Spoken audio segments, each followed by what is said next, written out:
That night, I drove my daughter to the airport for what I thought was just another work trip.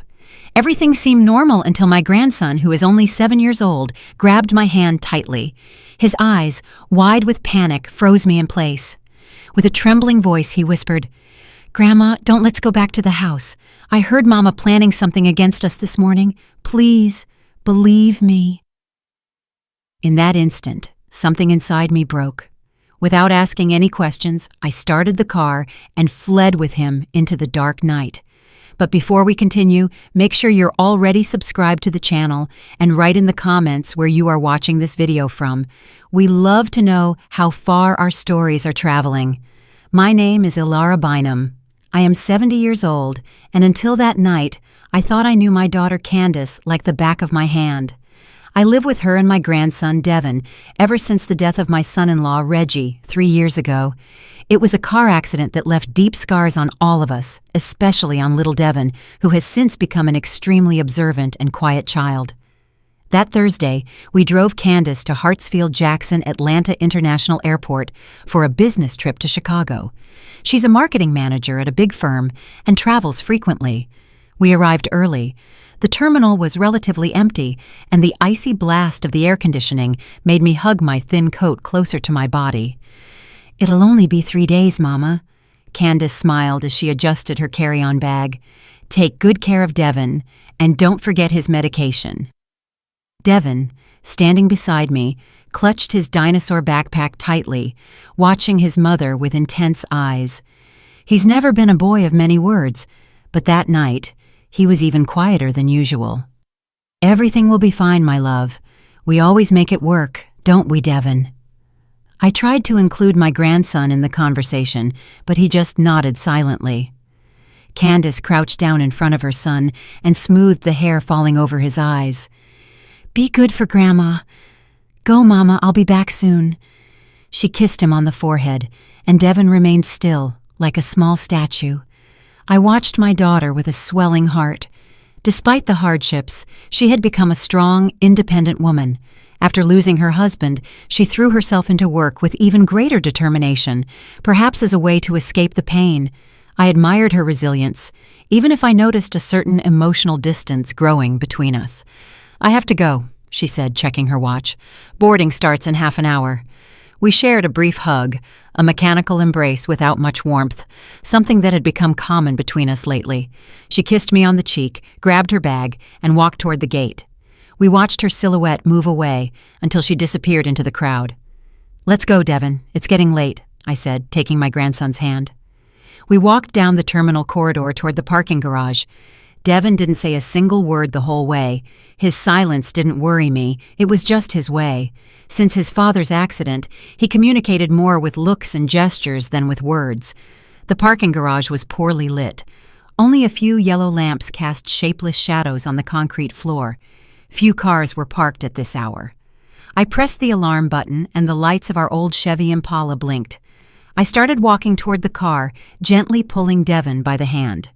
That's when I felt it, a strong, almost violent pull.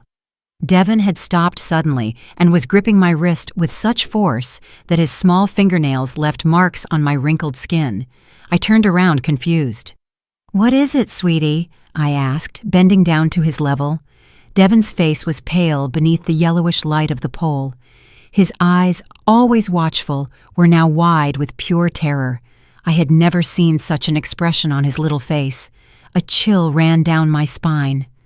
"Grandma," he whispered, so softly that I had to lean in to hear. "Don't let's go back to the house. Please believe me." I stood there confused, thinking maybe he was afraid of the empty house without his mother. "Don't worry, my love. We'll be fine. Just the two of us for a few days." He shook his head vigorously, gripping my wrist even harder. "No, Grandma, don't go back to the house," he repeated, his voice now cracking. "This morning, I heard Mama on the phone in the home office. She was talking about us." My heart pounded. "What did you hear, Devin?" He swallowed, his lips trembling slightly. He leaned in even closer to my ear. "Mama said, after we fell asleep, that everything was ready. She said, make sure there are no mistakes. The gas has to look like an accidental leak." My blood froze in my veins. I stood paralyzed, staring at those innocent eyes that now carried the weight of a terrible secret. "Please, Grandma."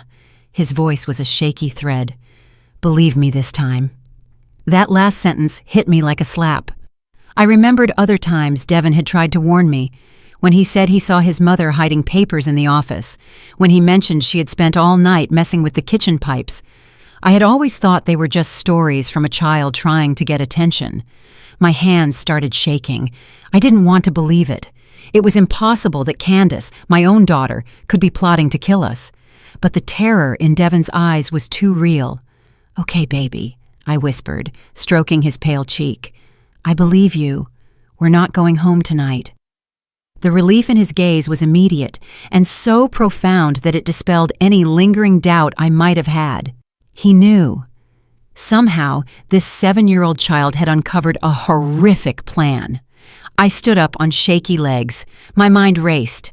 If what Devin was saying was true, we couldn't just go to a hotel or a friend's house. Candace could trace the credit card. She could call everyone we knew. I got into the car with Devin, helped him buckle his seatbelt, and sat behind the wheel. My hands were shaking so badly, I could barely get the key into the ignition. "Where are we going, Grandma?" Devin asked, his small voice breaking the tense silence. I had no idea. I looked in the rearview mirror at his worried little face and tried to sound confident. "We're going somewhere safe, sweetie. I just need to think for a minute." I started the engine and slowly backed out of the parking spot. We needed time, we needed a plan, and above all, we needed to find out why my own daughter wanted us dead. I drove for almost an hour with no clear destination, just getting further away from our house. Devin fell asleep in the back seat, overcome by emotional exhaustion. I occasionally glanced at him in the mirror, his face serene in contrast to the terror he had shown in the parking garage. How could a child so small bear such a heavy secret? As I drove through the increasingly deserted city streets, my mind worked frantically, trying to connect the dots. Candace had changed in recent months. That was undeniable. More distant, more impatient, always locked in the home office making calls in hushed tones. I had attributed everything to grief, work stress, and the pressures of being a single mother. But now, recalling every detail, every strange look, every interrupted conversation when I walked into the room, a sinister pattern began to form. I stopped the car at a 24-hour gas station on the outskirts of the city. We needed a plan, and I needed to think clearly. I bought a watery cup of coffee from the convenience store and returned to the car, watching Devin, who was still asleep. That's when my cell phone vibrated in my coat pocket. Candace's name lit up the screen. My heart leapt. Her flight should have taken off hours ago. Why was she calling? With trembling hands, I answered. "Hello? Hey, Mama." Candace's voice sounded strangely calm. "Where are you? You should have been home an hour ago." A shiver ran down my back. How did she know we weren't home? "Oh, we decided to stop for dinner," I lied, trying to keep my voice steady. "Devin was hungry." A silence on the other end. "I see. And where are you having dinner?" "At that restaurant near the shopping center," I replied vaguely. "Shouldn't you be on the plane?" "There was a problem with the flight," she said quickly. "It was rescheduled for early tomorrow. I'm heading back home now." I froze. That made no sense. Candace always checked flight schedules meticulously. She would never let an unexpected event like that happen. "Oh, what a shame," I replied, trying to sound natural. "Well, we'll see you at home later then?"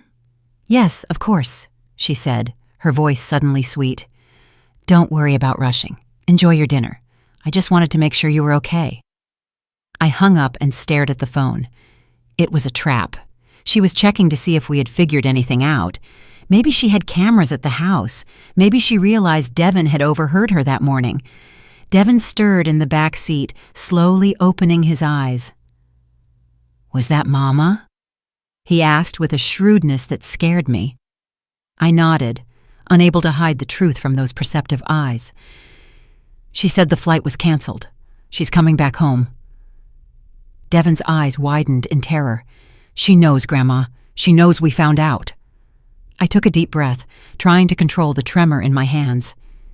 "Devin, I need you to tell me exactly what you heard this morning. Everything. Every single detail." He sat up straight, smoothing his wrinkled t-shirt. He looked much older than his 7 years as he began to speak. "Mama woke up really early. I heard her in the hallway and thought she was making breakfast, but she went to the office and closed the door." He hesitated, looking down. "I know I shouldn't have, but I went over there and listened behind the door." "It's okay, sweetie. Keep going." She was talking really low, but I managed to hear. She said, "Yes, they'll be alone. 3 days is enough time for it to look like an accident. The gas leak during the night while they sleep, nobody will suspect." Devin paused, taking a deep breath, and then said something about papers and insurance money. She said, "Once they're out of the way, I can finally access everything." A shiver ran through my body. Insurance papers. Suddenly, everything started to make sense. 6 months ago, my late husband Reggie had left the documents for a substantial life insurance policy. Candace knew that I was the primary beneficiary with specific clauses that allotted a considerable portion to Devin, which he could only access when he turned 21. Candace was the fund administrator, but she couldn't touch the money. Not while I was alive. There was also the house that belonged to Reggie and me, and which, after his death, passed entirely to me. Candace lived with us, but the property was mine, a property that was constantly appreciating with the neighborhood's growth. "Devin?" I asked, my voice trembling. "Did you hear your mother talking about money or Grandpa's insurance before?" He nodded slowly. "Lots of times. She always gets very angry when she talks about it. Once she said on the phone that she was stuck because of us." Every word was like a knife in my heart. My own daughter plotting to kill us for money. It was so absurd, so monstrous, that my mind resisted accepting it. But the evidence was all there. The change in her behavior, the sudden interest in financial matters, the constant questions about my will, the business trips that seemed to spring up from nowhere, and now this fake, canceled trip. She wanted to catch us off guard. She wanted to ensure we would be home sleeping when the accident happened. "What are we going to do, Grandma?" Devin asked, his small voice bringing me back to reality. I looked at this extraordinary child who had sensed the danger before I did, who had saved our lives with his observation and courage. "First, we're going to get even farther away," I replied, starting the car engine again. "And then we're going to get evidence." "Evidence?" Devin asked, confused. "Yes, sweetie, proof that shows your mother is planning something terrible, something we can take to the police." Devin nodded gravely. This was not a conversation a grandmother should be having with her grandson. It was not a weight a child should carry. But we were in this together. It was just the two of us against someone I never would have imagined as an enemy. As I drove through the night, an idea began to form in my mind. A risky plan, but one that might give us the proof we needed. "Devin," I said, looking at him in the rearview mirror, "do you remember Mr. Harrison, the doorman at our old apartment building?" He nodded. Wallace Harrison was an old friend, a discreet and reliable man who had worked for decades in the building where we lived before moving into the house. "I think we need to pay him a visit," I said, steering toward the old neighborhood. It was a risky gamble, but at that moment we didn't have many options. We needed a safe place to spend the night, and more importantly, we needed help to expose Candace before she could try again. The car's clock read 1:20 a.m. when we finally reached the old building. My heart pounded as I parked on the parallel street, away from the building's security cameras. If Candace was truly looking for us, we couldn't leave clues. "Stay here for just a minute, Devin," I said, turning off the engine. "Grandma is going to check if Mr. Harrison is on the night shift." I got out of the car and walked quickly to the security booth, staying in the shadows. The booth was lit, and to my relief, there was Wallace Harrison, his wrinkled face bent over a crossword magazine. I tapped lightly on the glass, and he looked up, confused at first, then surprised to recognize me. "Ms. Alara!" He stood up, opening the booth door. "What are you doing here at this hour?" Wallace, forgive me for showing up like this, I spoke in a low voice, looking nervously around. But I have a serious problem. I need your help. The small staff apartment in the back of the building was simple but cozy. Wallace had lived there since his wife passed away 10 years ago. It was a discreet space with a separate entrance, invisible to anyone who didn't know the building well. Perfect for what we needed, a temporary hiding place. Devin was sitting at the kitchen table, sipping hot chocolate that Wallace had made. The old doorman watched us with concern, still processing the incredible story I had just told him. "Ms. Alara," Wallace finally spoke, his grave voice breaking the silence. "Are you sure about this? It's a very serious accusation against your own daughter." I sighed heavily. "I know, Wallace, it sounds like madness. I don't want to believe it myself." I looked at Devin, who kept his eyes fixed on the cup. But I can't ignore what Devin heard, and there are other signs that I'm only now connecting. Wallace nodded slowly, rubbing his wrinkled chin. He had known our family for decades. He had seen Candace grow up. He had wept at my husband's funeral. "What do you plan to do, Ms. Alara?" he asked. "We need proof," I replied, my mind still working on the plan that had started to form in the car. "If we go to the police now, with just the testimony of a 7-year-old and my suspicions, they won't take us seriously. Candace is respected. She has a solid career. They'll say it's just a misunderstanding, or worse, that I'm becoming senile."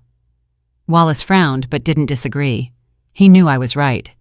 "And where do I fit into this story?" he asked. "I need to go back to the house," I said, feeling Devin tense up beside me. "Not to stay, but to look for evidence. I need to know exactly what Candace was planning, and I need Devin to stay here safely while I do that." "No, Grandma," Devin exclaimed, putting the mug down on the table with a thud. "It's dangerous. Mama might come back." I took his cold little hands in mine. "I know, sweetie, but I'm going to be careful.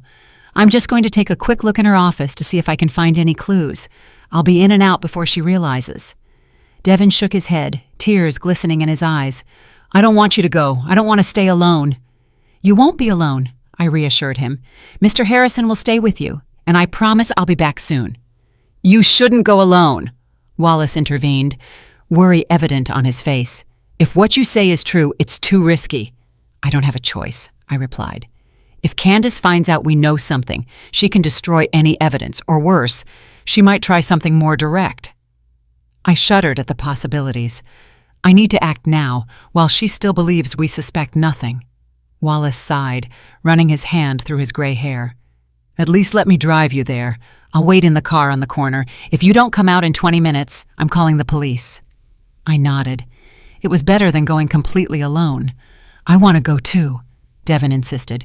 "No, sweetie," I said firmly. "It's too dangerous. I need you to stay here, safe. I promise I'll be back." After more insistence, Devin finally gave in, but not before hugging me with enough force to take my breath away. "Promise you'll be careful, Grandma," he whispered in my ear. "Promise me." "I promise you," I replied, kissing his forehead.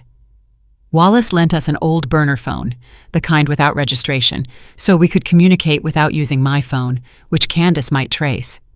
We agreed on the codes. 1 ring, and hang up meant I was fine. 2 rings meant trouble. After making sure Devin was comfortable on the small sofa bed in the apartment, with strict instructions to lock the door and not open it for anyone but us, Wallace and I left, heavy-hearted about what I was about to do. The dashboard clock read 1:20 a.m. when we stopped a block away from my house. The streets were completely deserted, just a few lampposts casting long shadows on the asphalt. "I have a bad feeling about this, Ms. Alara," Wallace murmured, turning off the engine. "Are you sure you want to go?" I swallowed, observing the dark silhouette of my house at the end of the street. The windows were all dark. There was no sign of Candace's car in the driveway. "I don't have a choice," I repeated, more to convince myself than him. 20 minutes, just like we agreed. If I don't come back or call the police." Wallace nodded gravely. "God protect you." I got out of the car and walked quickly down the sidewalk, keeping to the shadows. My heart was pounding so hard I was sure anyone yards away could hear it. The house was silent when I used my key to enter through the back door. I closed it softly behind me and stood still in the dark kitchen, listening intently. There was nothing but the low hum of the refrigerator and the distant tick-tock of the living room clock. I took out the small flashlight I had brought and illuminated the path to the hallway. I needed to reach Candace's office on the second floor without making a sound. Every floorboard that creaked under my feet seemed like thunder in the silence of the house. Reaching the foot of the stairs, I froze. A strange smell floated in the air, sweet and chemical at the same time. I sniffed again, trying to identify it. It wasn't gas. It was something different, something that shouldn't be there. Climbing the stairs seemed like an eternity, each step carefully calculated to avoid the steps that usually creaked. In the second-floor hallway, I stopped in front of Candace's office door. It was locked, as I expected. I took out the hairpin I had prepared from my pocket. Years ago, when Candace was a teenager and locked her room door during her tantrums, I had learned to pick simple locks like this one. I never thought I would use that skill in a situation like this. After a few tense minutes, I heard the satisfying click of the lock yielding. I pushed the door open slowly, praying the hinges wouldn't squeak. Candace's office was immaculately organized, as always, shelves with books on management and marketing, a dark wood desk with a closed laptop, a leather swivel chair, nothing out of place. I closed the door behind me and started my search. The laptop was password protected, so I focused on the physical documents. I carefully opened drawers, examined folders, and searched every corner for anything suspicious. It was in the third desk drawer that I found something. A red folder different from the others, hidden under a pile of company documents. Inside were bank statements I had never seen before, accounts and names I didn't recognize, large money transfers to a certain M. Sellers, and most alarming, a copy of my life insurance policy with handwritten notes in the margin about values and payout clauses. My heart pounded. It was real. Everything Devin had heard was real. My own daughter was plotting. A noise downstairs interrupted my thoughts. The unmistakable sound of the front door opening. I froze, blood chilling in my veins. Candace was back. I quickly grabbed my cell phone and dialed Wallace's number. 2 rings, then I hung up. The signal for trouble. Immediately, I photographed the most incriminating documents with the phone's camera. There was no time to examine everything, but I needed evidence. I put the folder back exactly as I found it and hid behind the office door, turning off the flashlight. I heard footsteps on the stairs now, slow and deliberate steps. It didn't sound like Candace's firm, hurried walk. It was more cautious. Adrenaline surged through my veins. I was cornered. If I left the office, I would be seen. If I stayed, I would be found when Candace came in to work in the morning. Or worse, if she decided to enter the office now. The steps stopped in the hallway. I could hear breathing on the other side of the door. A shadow moved under the door crack, blocking the faint hallway light. Someone was out there, standing, as if listening. I held my breath, feeling cold sweat run down my back. The door handle slowly began to turn. The office door opened a few inches with an almost imperceptible groan. I stayed motionless, pressed against the wall behind the door, barely breathing. The darkness was my only ally. Now, a silhouette was cast on the office floor. It wasn't Candace. The height was different, taller and wider. A man.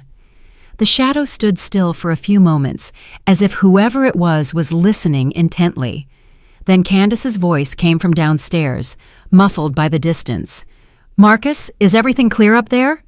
My heart stopped for a second. Marcus, the same name that appeared on the bank statements, M. Sellers.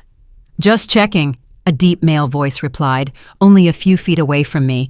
"The house is empty, no sign of them. I told you something was wrong." Candace's voice sounded irritated now, closer. "They should be here. The plan was for tomorrow night, after I got back from the trip. Now the timeline is all messed up." Candace's steps were coming up the stairs. I was trapped between 2 people who were apparently plotting my death. My only way out was the office window, which opened onto a narrow ledge over the backyard. A dangerous fall for anyone, lethal for a 70-year-old woman. I said involving the kid was risky. the male voice continued, now moving away from the door toward the hallway. "Kids are unpredictable. He might have heard something." "Impossible," Candace replied, now in the hallway. "Devin never wakes up before 7, and I always talk in the office with the door closed. Besides, even if he did hear, who would believe a 7-year-old? A dull thump came from downstairs, followed by a muffled curse. "What was that?" Candace asked, alarmed. "I don't know," Marcus replied. "I'll check. You keep getting her room ready." The man's footsteps quickly retreated down the stairs. Candace stayed in the hallway for a few more seconds. Then I heard her steps heading to my room at the end of the hall. My mind raced. Her room, getting my room ready. What were they doing? And what was that noise downstairs? Wallace must have come into the house after receiving my trouble signal. My old friend, trying to help me, was now also in danger. I slipped out from behind the door, moving slowly to avoid making noise. Through the crack in the door, I could see the hallway was empty. Now, on tiptoes, I approached the office window. I needed to get out of there and call the police. Not only was my life in danger, but so was Wallace's, and most importantly, Devin's.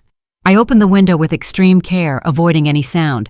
The ledge was narrower than I imagined, only about 1 foot wide. Below, the 20-foot drop ended in the backyard grass. In other times, I wouldn't even consider this option, but desperation is a powerful motivator. I put 1 foot outside, feeling the cold morning air. I had to gather all my courage to put the other leg through the window and balance precariously on the ledge. My joints protested. Arthritis is no joke at 70, but fear gave me an agility I didn't know I still possessed.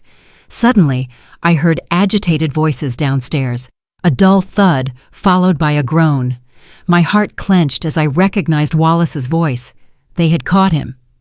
"Who else is with you, old man?" Marcus's rough voice echoed through the house. "How did you know to come in here?" I couldn't hear Wallace's response, but the sound of something heavy falling made me shudder. I closed my eyes for a second, silently begging my old friend's forgiveness. I couldn't help him now. Our best chance was for me to escape and find help. I started moving sideways along the ledge, inch by inch, my back pressed against the wall, my fingers clutching the rough texture. Sweat ran down my face despite the cold night. There was a lattice covered in ivy on the corner of the house. If I could reach it, maybe I could use it to climb down to the garden. It was risky, but less so than jumping straight down. "Candace, I found someone," Marcus's voice shouted from inside the house. "An old guy trying to sneak in the back way." "What? Who is he?" My daughter's voice sounded distant, coming from my room. "He won't talk, but he seems to know your mother. She must be nearby." I froze on the ledge. They knew I was in the house. The search would intensify. I no longer had time for caution. I needed to act. With a surge of adrenaline, I reached the lattice and began to climb down, ignoring the pain in my joints and the scratches from the wooden stakes. I half slipped, half climbed the last few feet, landing awkwardly on the grass with a dull thud that sent a jolt of pain through my left hip. There was no time to mourn. I staggered to my feet and ran as quietly as I could across the backyard toward the low wall that divided our property from the Miller family's house next door. As I scurried through the shadow of the trees, I heard the office window being opened violently. A flashlight beam swept the yard, almost catching me. I ducked behind a bush, holding my breath. "Is anyone down there?" Marcus's voice boomed through the night. "I'm going to check. Keep the old man tied up." I scrambled over the wall with difficulty, falling onto the other side into the Miller's yard. Our elderly neighbors, who fortunately were heavy sleepers and traveling. I ran across their lawn, skirting the house, feeling a sharp twinge in my hip with every step. When I reached the parallel street, I was already gasping for breath. But fear kept me going. I got as far away from the house as possible, running through the shadows until I reached a main avenue where a few bars were still open, with people on the sidewalk. I grabbed the burner phone and dialed 911 with trembling hands. As I waited for someone to answer, I checked the photos I had taken of the documents in the office. The proof we needed was there. "Police, what is your emergency?" The operator's calm voice sounded on the phone. My name is Alara Bynum, I said, trying to control the tremble in my voice. I need to report an attempted murder. My daughter is plotting to kill me and my grandson for insurance money. She has an accomplice, and they just captured a friend of mine who tried to help me. There was a pause on the other end. I could imagine what the operator was thinking. Just another paranoid old woman imagining conspiracies. "Ma'am, where are you right now?" he asked, his tone professional but cautious. "On the I-85 service road, near the 500 block. I'm running from my house. Please, I need you to send patrols to 237 Magnolia Lane. My friend Wallace Harrison is in mortal danger." "Do you have any proof of these accusations?" "I have photographed documents and a witness, my 7-year-old grandson, who heard my daughter planning everything." I hesitated, then added, "I know it sounds crazy, but it's true. Please, there's no time to lose." As I spoke, a patrol car passed slowly down the avenue. I waved frantically, still holding the phone to my ear. To my relief, the patrol car stopped. 2 police officers got out, approaching with cautious expressions. "The police are here," I told the operator. "I'm going to explain the situation to them." The next few minutes were a blur. I quickly explained the situation to the officers, showing them the photos of the documents on the phone. I mentioned Devon, safe in Wallace's apartment, and Wallace's own situation, possibly injured and held hostage in my house. Something in my urgency, or the evidence I presented, must have convinced the police. One of them spoke into the radio, requesting backup, while the other helped me into the patrol car. "We'll rescue your friend first," said the older officer, a man whose face was marked by years of service. "Then we'll find your grandson. Can you give us the exact address of where he is?" I provided the address of the old building and instructions on how to reach the staff apartment. My worry now was that Candace and her accomplice, realizing I had escaped, might figure out where Devon was. Would she remember Wallace and our old friendship? The patrol car sped through the nearly deserted streets at that hour of the morning. 2 other patrol cars followed us, sirens silent, only their lights flashing in the night. My heart pounded as we approached my house. "There's an entry through the back," I explained to the officer, "the kitchen door. Wallace must be downstairs." We stopped at a safe distance. The police asked me to wait in the patrol car while they surrounded the house. I watched, distressed, as they positioned themselves, communicating via radios. It seemed like an eternity, though it was probably only a few minutes. Then, everything happened very quickly. I heard police officers shouting, "Freeze!" followed by the sound of breaking glass. A door slammed violently. More shouts, a crash, and then silence. Minutes later, I saw Wallace being helped out of the house by 2 officers. My old friend was limping with a visible cut on his forehead, but he was alive. I felt such immense relief that tears streamed down my face.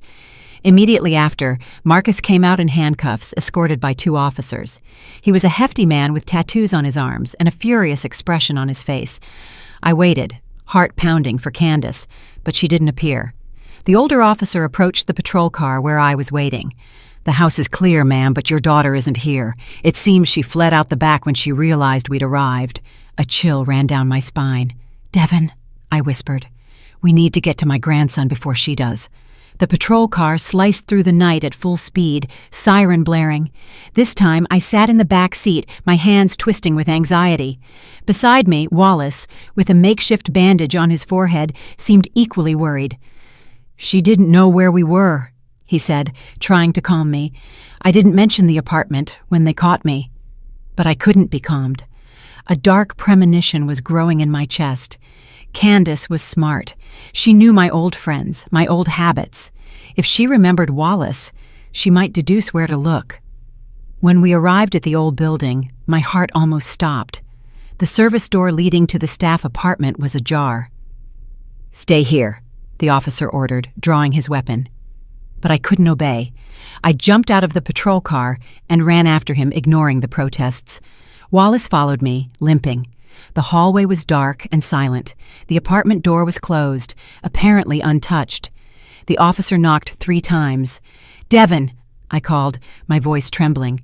"Devon, sweetie, it's Grandma. Are you there?" Silence. A silence that pierced my ears like needles. The officer tried the handle. Locked. He stepped back a little. Then he lunged with his shoulder, knocking the door down with a crash. The apartment was dark. The officer entered first, turning on his flashlight, followed by Wallace and me. He swept the small space with the beam of light. The kitchen was empty. The living room with the sofa bed was messy. "Devin!" I called again, panic rising in my throat. That's when I noticed something on the sofa bed, a torn piece of paper caught under an empty cup. I took it with trembling hands and read the message written in hurried handwriting. "Mama found me. She said she needs to protect me from you, that you're crazy and making up stories. I'm scared, Grandma. Help!" My knees gave out. Wallace held me before I fell to the floor. "She took him," I murmured, stunned. "Candace took Devin." The officer immediately radioed, reporting the kidnapping of a child. Within minutes, an operation was being mounted. Descriptions of Candace, her car, and Devin. Roadblocks on the city's exits. Alerts on highways and at the airport. But I knew it wouldn't be easy. Candace was meticulous. She had been planning this for months. She certainly had escape routes prepared, perhaps fake documents, and she knew Devin better than anyone. She knew exactly what to say to make him cooperate, even if only temporarily. I was taken to the precinct along with Wallace, where we gave detailed statements. I showed the photos of the documents, recounted everything Devin had heard, and explained about the life insurance and Candace's growing greed. The sergeant, a middle-aged man with deep bags under his eyes, listened to everything attentively. Contrary to what I feared, he didn't treat me like a confused old woman. The evidence was too strong, especially after the accomplice, Marcus's statement, began to corroborate my story. "He's cooperating to reduce his own sentence," the sergeant explained. "He confirmed that your daughter hired him to simulate a gas leak that would kill you and your grandson in your sleep. He was to be paid with a portion of the insurance money." I felt nauseous, hearing the confirmation of that macabre plan. "And what about Devin?" I asked, my voice breaking. "Do you have any leads yet?" The sergeant hesitated. "Not yet, but we're monitoring all routes out of the city. Your daughter won't get far." But I wasn't so sure. The hours passed, and every minute without news increased my anguish. Sitting in the precinct waiting room with an untouched cup of tea, I felt myself aging even more rapidly. Wallace was beside me, silent, occasionally squeezing my hand in solidarity. His face showed worry, but also determination. "We'll find him, Ms. Alara," he said after a long silence. "Devin is a smart kid. He'll find a way to leave us clues." I nodded, trying to cling to that hope. Devin truly was extraordinary. His perception and intelligence had already saved us once. Perhaps they could save him now. That's when I remembered something I had overlooked, something Devin had mentioned days ago, something about Candace and a special place. "Wait," I said, sitting up straight in the chair. "I think I know where she might have taken Devin." Wallace and the officer who was passing by the room looked at me expectantly. 2 weeks ago, Devin mentioned that Candace took him to see a surprise house, a place in the country a few hours from the city. He was excited because there were animals and a lake. At the time, I thought it was just a day trip. The sergeant was called immediately. I explained my suspicion. Candace might be preparing this place as a safe house where she would flee after the accident that would kill us. "Do you know where this property is located?" the sergeant asked. "Not exactly. Devin mentioned it was near a small town. I think the name was something like Willow Creek or Cedar Ridge, something like that. It wasn't much, but it was a clue. Investigators began checking property records recently acquired or rented in towns with those types of names, within a radius of a few hours from the city. Meanwhile, I received alarming news. Candace's car had been found abandoned at a gas station on the highway heading west. She had probably switched vehicles. The search was getting complicated. The clock on the precinct wall read 5:30 in the morning. Outside, the sky was starting to lighten slightly. I hadn't slept for almost 24 hours, but adrenaline and fear kept me alert. That's when my phone, which had been returned after forensics examined the photos, vibrated in my pocket. An unknown number. I answered, my heart pounding. "Hello, Grandma?" Devin's small, scared voice made my heart jump. "Devin, sweetie, where are you? Are you okay?" "I'm okay," he whispered. "Mama's sleeping right now. I found her phone and hid it to call you."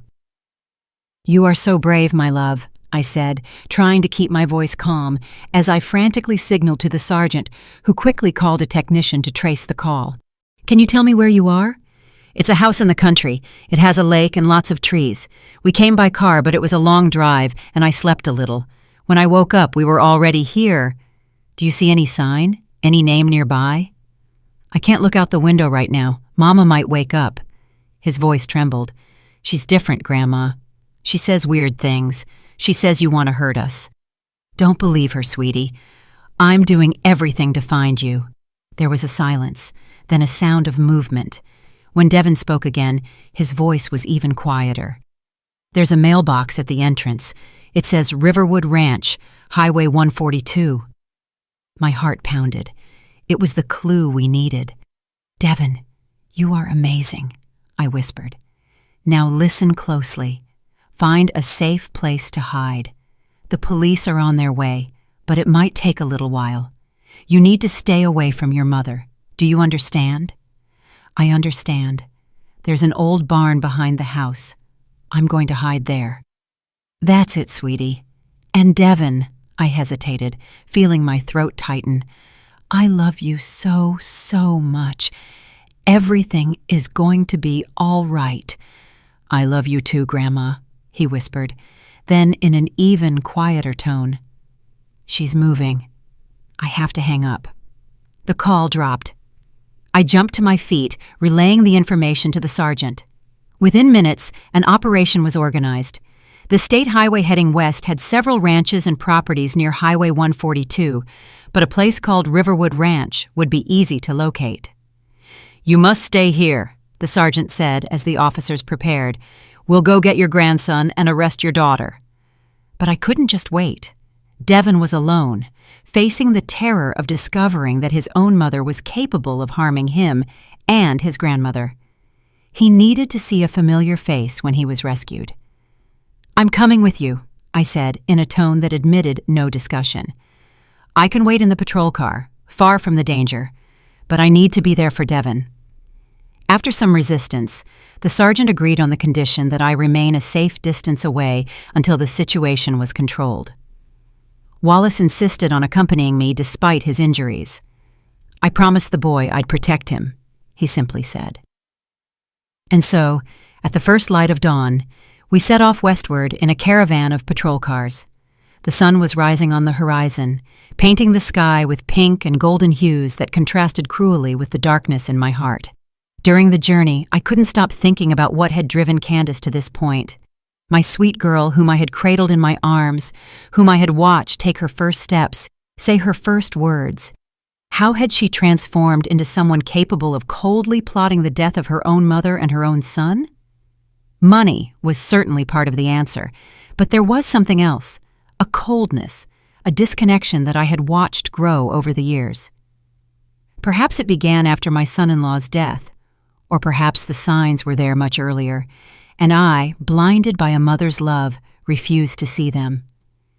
These bitter reflections accompanied me throughout the journey as I watched the urban landscape gradually give way to fields and small rural properties. When we finally reached Highway 142, my heart was in my throat. A discreet sign indicated the entrance to Riverwood Ranch, a dirt road that wound through trees until it disappeared around a bend. The police stopped the patrol cars before the entrance to avoid alerting Candace. From there on, they would proceed on foot, surrounding the property. "Wait here, Ms. Ilara," the sergeant said in a firm but kind tone. "I promise we'll bring your grandson back safely." I nodded, resigned. Wallace held my hand as we watched the officers move away in tactical formation, disappearing among the trees. The minutes that followed were the longest of my life. Sitting in the patrol car, I strained to look out the window, trying to see something beyond the trees. The police radio crackled occasionally with coded communications that I couldn't understand. Then we heard a distant shout, agitated voices, and the unmistakable sound of a gunshot. That single shot echoed in the tranquil morning like thunder, making my heart stop for a second. Without thinking, I opened the patrol car door and started running down the dirt road, ignoring Wallace's shouts behind me. Ms. Ilara, come back! But I couldn't wait. Devin was in there, my grandson, my light, the only person who truly mattered.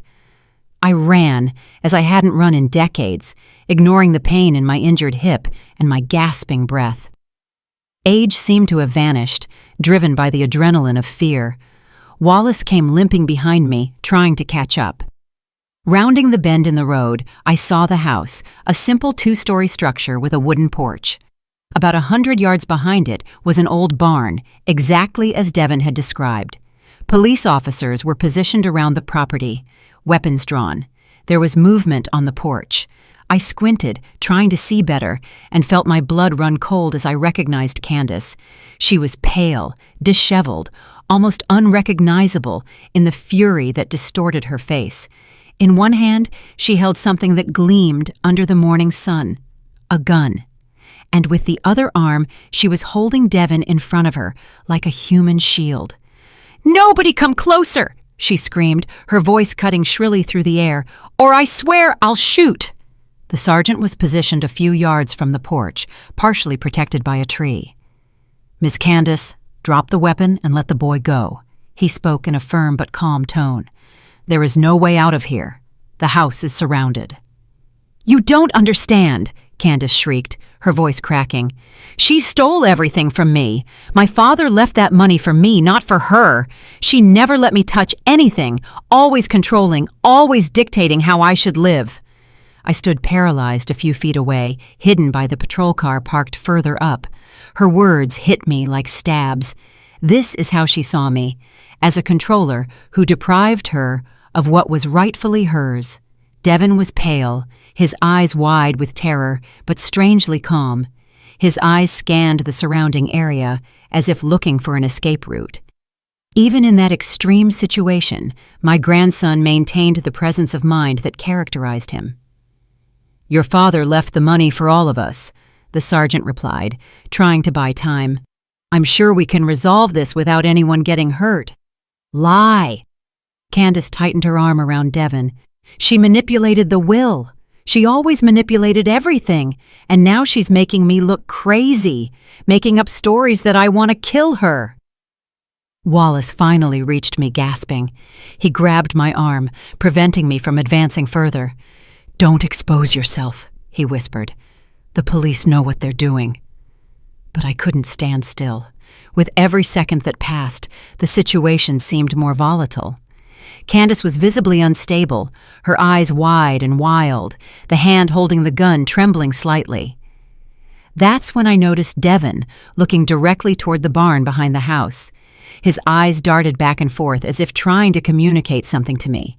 I followed his gaze and noticed an officer silently positioning himself behind the barn, moving to flank the house. I understood what Devin was doing. He was consciously distracting his mother, keeping her focused on the front of the house, while the police positioned themselves behind. Even in that terrible situation, my 7-year-old grandson was cooperating with the police, showing a courage and intelligence that left me speechless. "Candace," I called, taking a step forward, ignoring Wallace's desperate pull on my arm. She turned sharply, the gun pointed in my direction. Her eyes widened when she saw me. "You," she hissed. "How did you escape? You should be dead in the fire." "There was no fire, Candace," I replied calmly, taking another step. The police tensed but did not interfere, realizing I was buying time. "Your plan failed because Devin overheard everything. He saved our lives." Candace's face twisted into a mix of rage and disbelief. She looked at Devin, who held her gaze without blinking. "You," she whispered to her son. "You betrayed me." "He didn't betray anyone," I said, continuing to advance slowly. "He just protected the person he loves, just as I always tried to protect you." "Protect?" She laughed, a jarring, almost hysterical sound. "You suffocated me, always controlling my life, my money, my dreams. When Dad died, that money should have been mine." "The money was never the problem, Candace," I replied, keeping my voice steady despite my racing heart. "Your father wanted you to live on your own merits, not dependent on an inheritance. He loved you. I love you. "Lie!" she screamed, the hand holding the gun visibly shaking. "If you loved me, you would have given me what was rightfully mine." In that moment, I realized that nothing I said would convince her. Greed and resentment had corroded her mind for years, perhaps decades, transforming her into someone I barely recognized.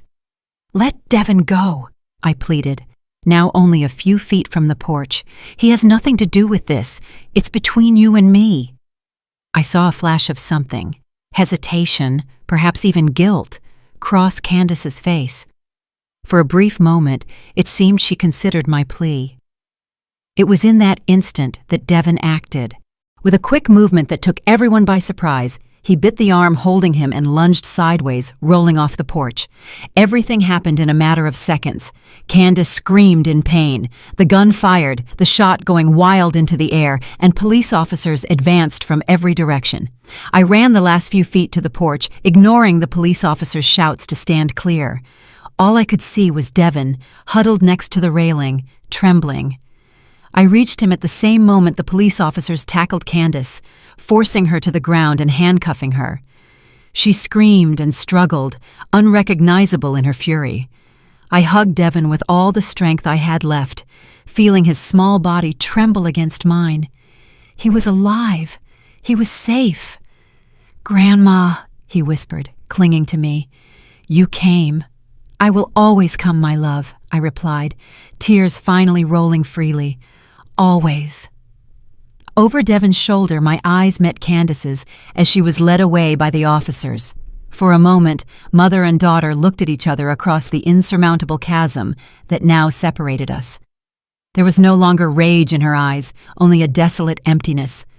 The woman I had known, my daughter, seemed to have completely disappeared, leaving only a shell of what she was. And then she was gone, taken to the patrol car. I focused entirely on Devin, on the miracle of having him safe in my arms.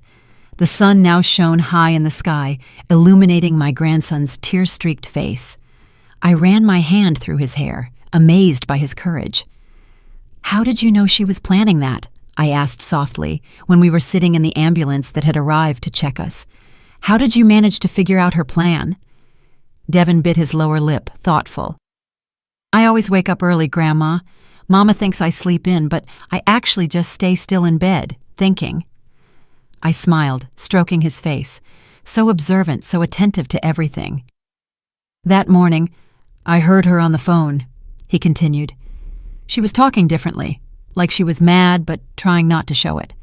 I went to the hallway and listened by the office door." The paramedic finished checking Devin's vital signs and gave us some privacy, moving away to talk to the police. "She talked about the gas and about us sleeping." Devin lowered his voice. "And she said she wanted Grandpa's money, that she was tired of waiting, and that it was going to look like an accident." He looked at me, his eyes suddenly older than his age. I knew no one would believe me if I told them. Adults never believe kids when it's something important. That last sentence broke my heart. How many times had he tried to warn me before with small observations that I had dismissed as childish imagination? "But I believed you at the airport," I said softly. A small smile lit up his face. "Yes, you believed me when it mattered." I hugged him again, feeling immense gratitude for this small being whose extraordinary perception had saved us. The sergeant approached us, his face showing a mix of relief and concern. "Devin and you need to go to the hospital for a full checkup," he said. "Afterward, we'll need detailed statements, but that can wait a little." I nodded, grateful for his sensitivity. "Candace," I hesitated, still unable to fully process what my own daughter had become. "What's going to happen to her?"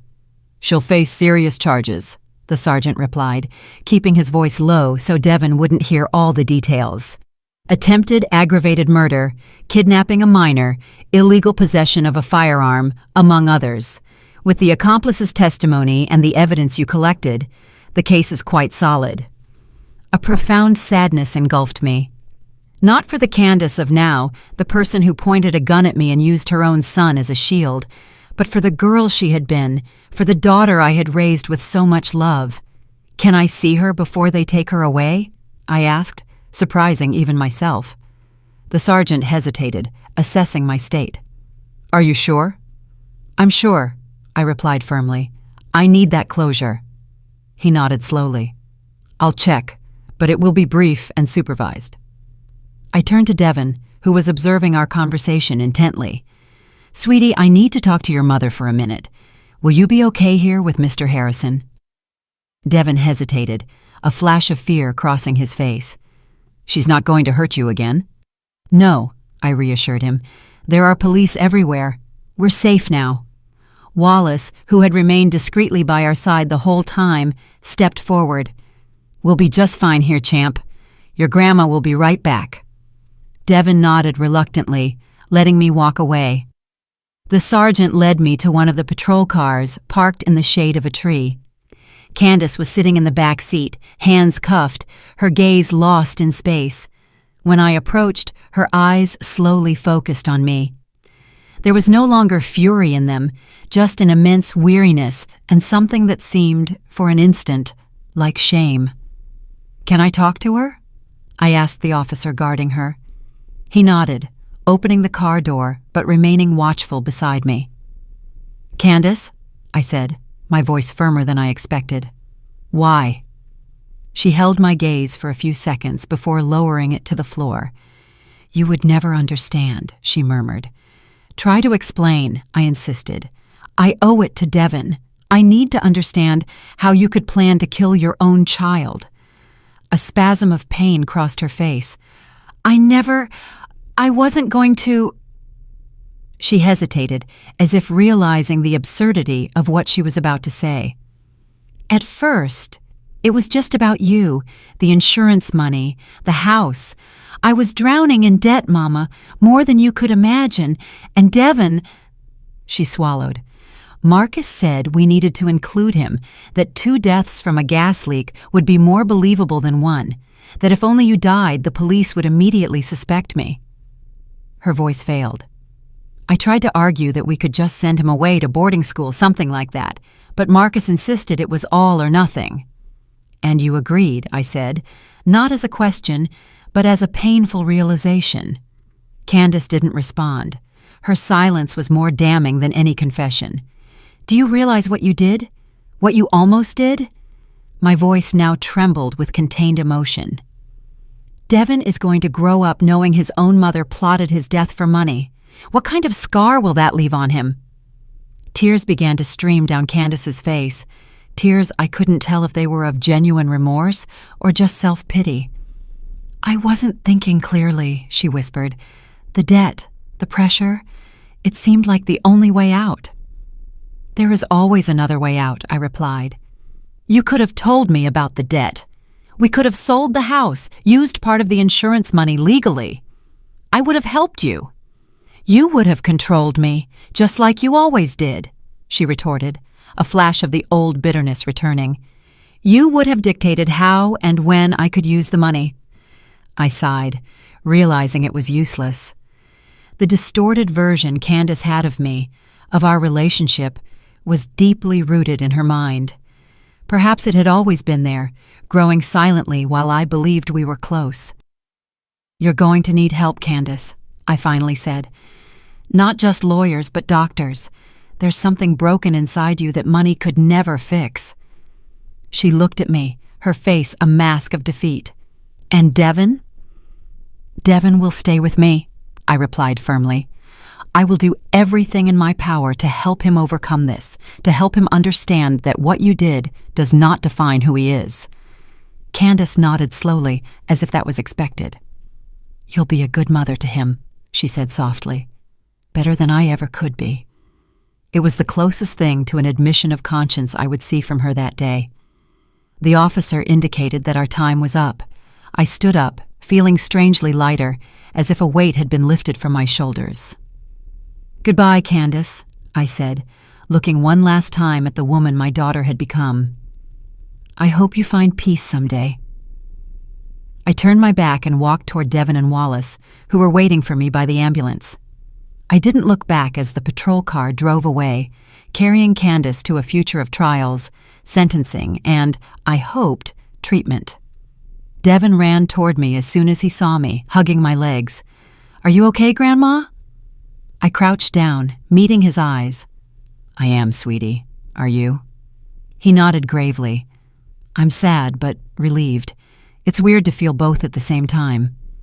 "No, my love." I smiled, moved by the emotional maturity of this extraordinary child. "That is perfectly normal." In the days and weeks that followed, we faced the bureaucratic and emotional whirlwind that followed the event: statements to the police, preliminary hearings, and consultations with child psychologists for Devon. The media tried to turn our tragedy into a sensational circus, but we managed to maintain some privacy thanks to the sergeant who protected us as much as possible.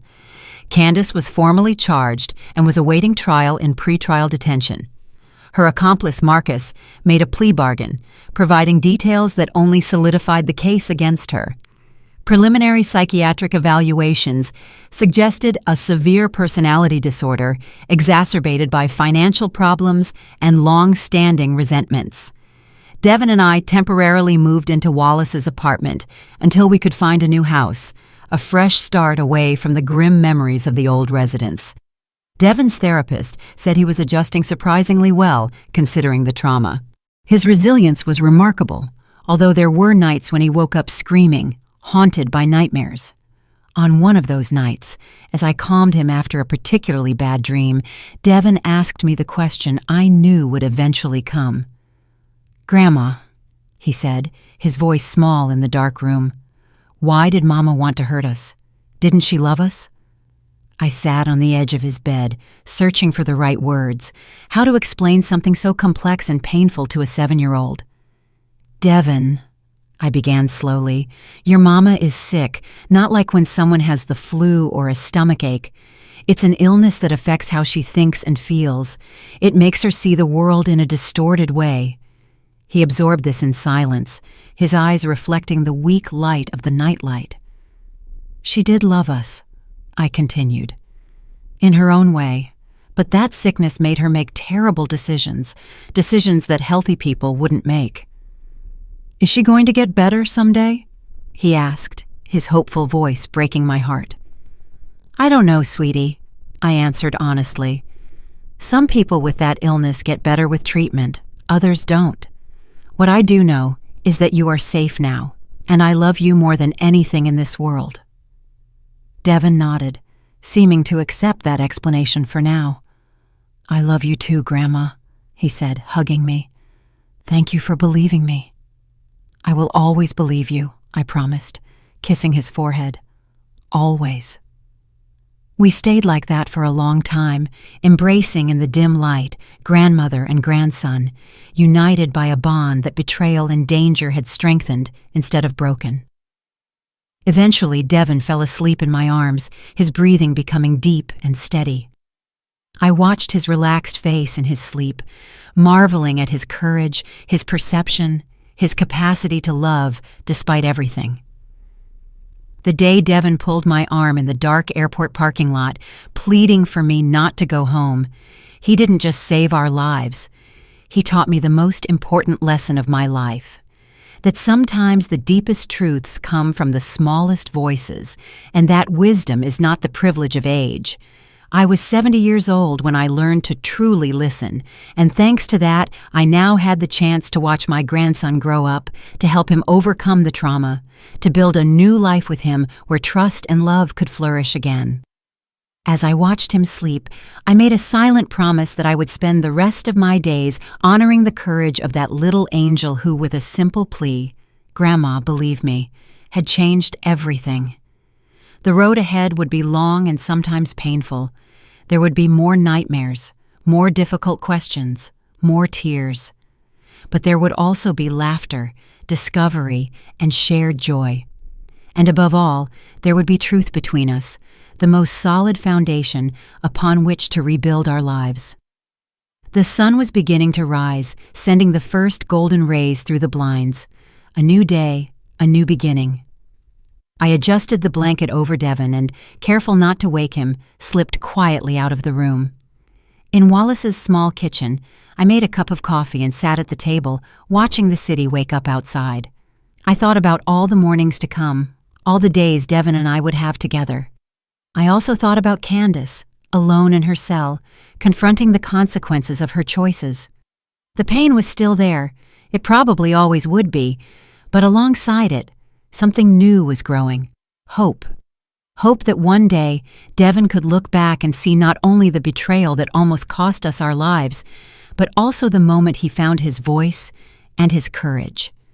Hope that, together, we could transform that terrible night into the start of something beautiful, not an end. Because deep down, that's what mattered. Not how stories begin, but how we choose to continue them. And ours, mine and Devin's, was just on the first chapter. You know, when I think back to that night, I realize something powerful. Sometimes the smallest voices carry the biggest truths. I spent 70 years believing wisdom only came with age, but my 7-year-old grandson taught me how wrong I was. Trust doesn't always come from experience. It comes from love, from really listening.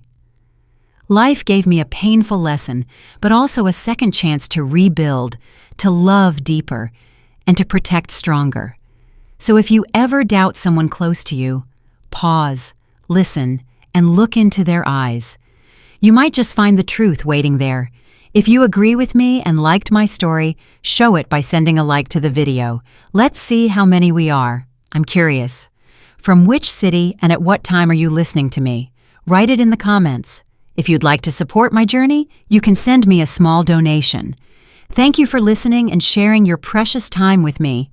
For more life stories like this, check out the other videos on my channel and subscribe. There are 2 new life stories on screen that I'm sure you'll enjoy.